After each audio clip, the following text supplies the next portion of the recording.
Well, hello. Good to see you again. As you can see, my friend Chester's here. Hey, how are you? Now, Chester was just about to recite the Lord's Prayer, or how much he knows of the Lord's Prayer. Do you know the Lord's Prayer yet? Well, let's see how much Chester knows and see if you know as much as Chester. All right, I think I'm ready. Let's see. Our Father, which art in heaven, hallowed be thy name. Thy kingdom come. Thy will be done on earth as it is in heaven. Give us this day our daily bread, and forgive us our debts as we forgive our debtors. Okay, that's all I know. Well, that's good work, Chester. I think that you're ready to learn the sixth petition of the Lord's Prayer.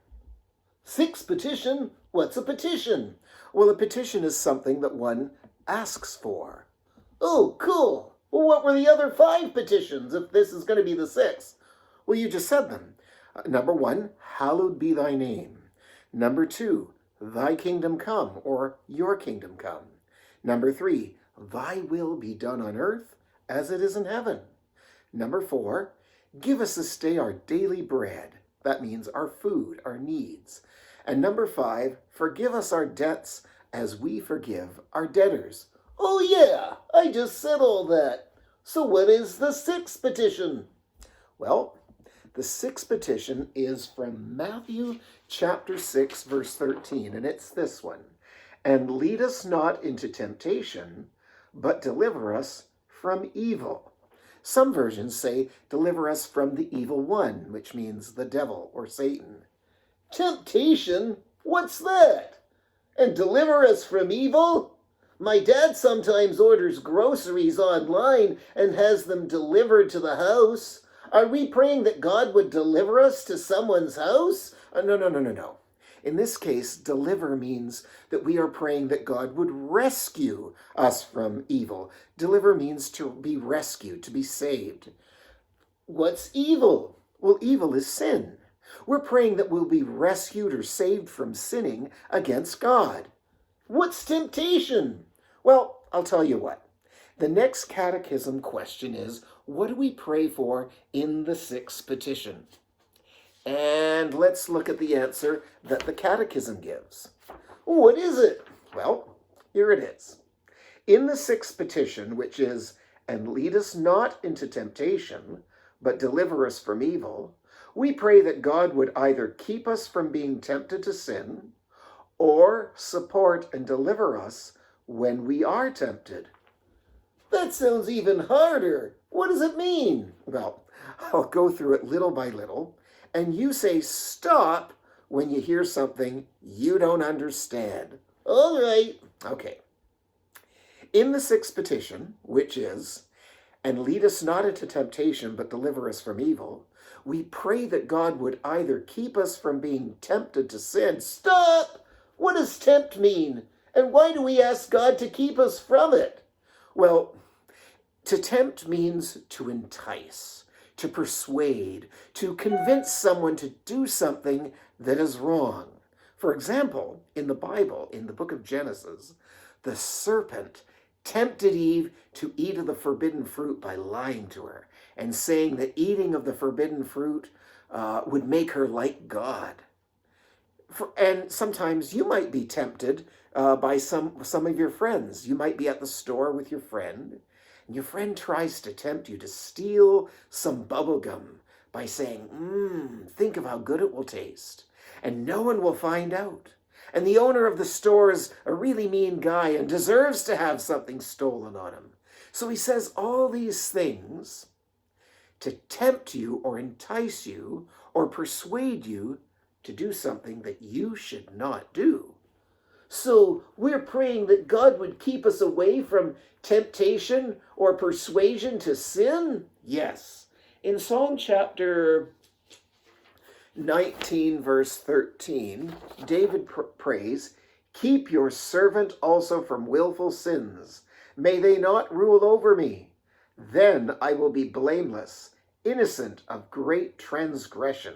Transgression means sin. So if we pray, lead us not into temptation, we will never be tempted to sin, well, not necessarily all the time. Remember, Jesus said in Luke chapter 17, verse 1, he says, temptations to sin are sure to come. So there will be temptations that will come. So we know we will not be kept away from all temptations because Jesus said so. But we are to pray that we be kept back from temptation or kept away from temptation as much as possible, because we know that we are weak in our natural selves, and that if we are exposed to too much temptation, we will fall into sin.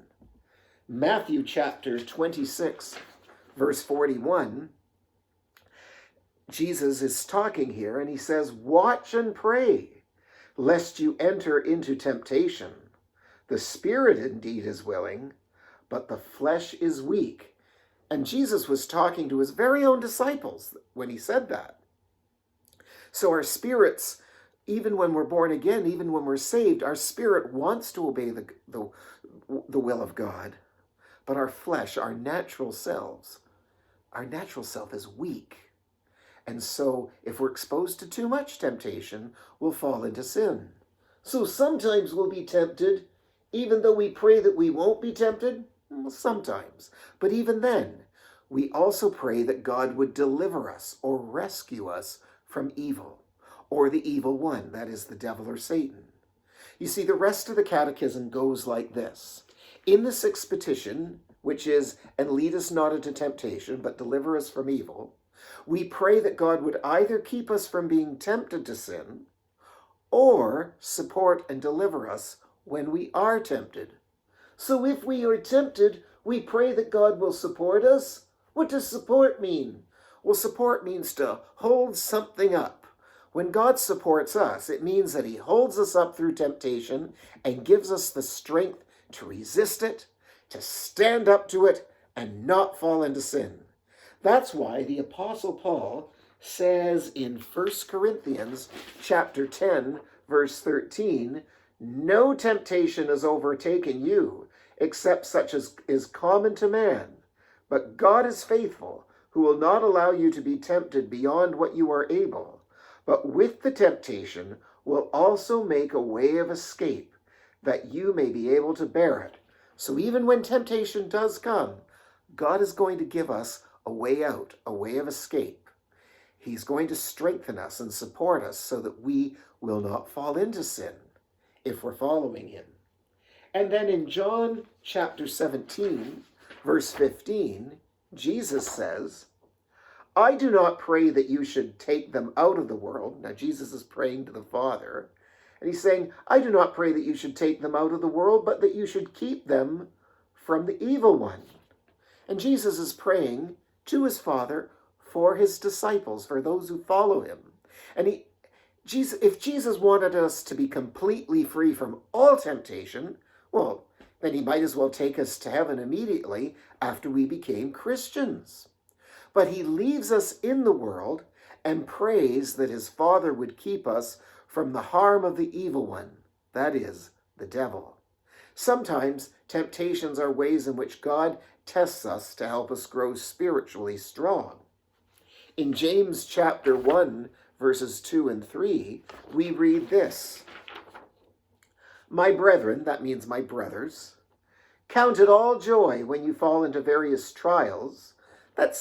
Trials are types of temptations or types of testing, knowing that the testing of your faith produces patience. So sometimes God is helping us to learn patience by testing us. This is cool. God will keep us from a lot of temptation to sin if we simply pray that he will do so. And for the temptations that do come, he will support us and rescue us if we ask him to do so. Wow, we sure have a good God. We sure do, Chester. Is there anything more in the Lord's Prayer? Well, we've learned all 6 petitions. Now all we have to learn is the conclusion. The conclusion, well, that's the part at the end of the prayer that wraps it all up. But that's for the next time. At this point, it's time to say goodbye. Join us next time when we learn the conclusion of the Lord's Prayer, Lord willing. See you then.